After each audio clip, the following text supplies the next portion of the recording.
আজকের দিনটা একটু হঠাৎ করেই ঠিক হয়ে গেল। মা আর আমি মিলে সিদ্ধান্ত নিলাম আজ যাবো হাওড়া রামরাজা তলার ঠাকুর দেখতে।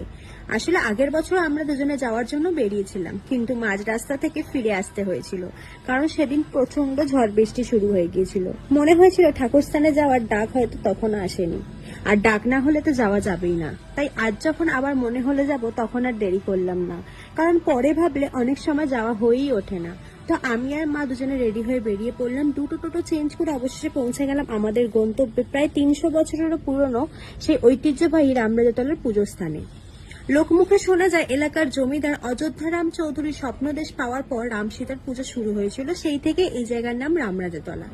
এখানে একটা জিনিস সত্যিই ভালো লাগে, আপনি যেদিনই আসুন না কেন কখনোই জায়গাটা ফাঁকা পাবেন না। এই কয়েক মাস ধরে যখন রাম ঠাকুর এখানে বিরাজ করেন, তখন প্রতিদিনই থাকে ভক্তদের ভিড়। প্রথমে গিয়ে রাম ঠাকুর দর্শন করলাম, তারপর মন্দিরের ভেতরে থাকা আরো দেবদেবীর দর্শন করে সবার কাছে মনের ইচ্ছে জানালাম।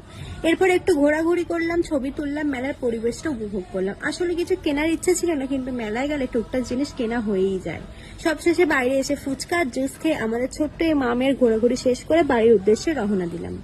তোমাদের মধ্যে কে কে হাওড়া রামরাজাতলার রাম ঠাকুর দেখেছো অবশ্যই কমেন্ট করে জানিও, আর সবাই কমেন্টে বলে যাও জয় শ্রীরাম।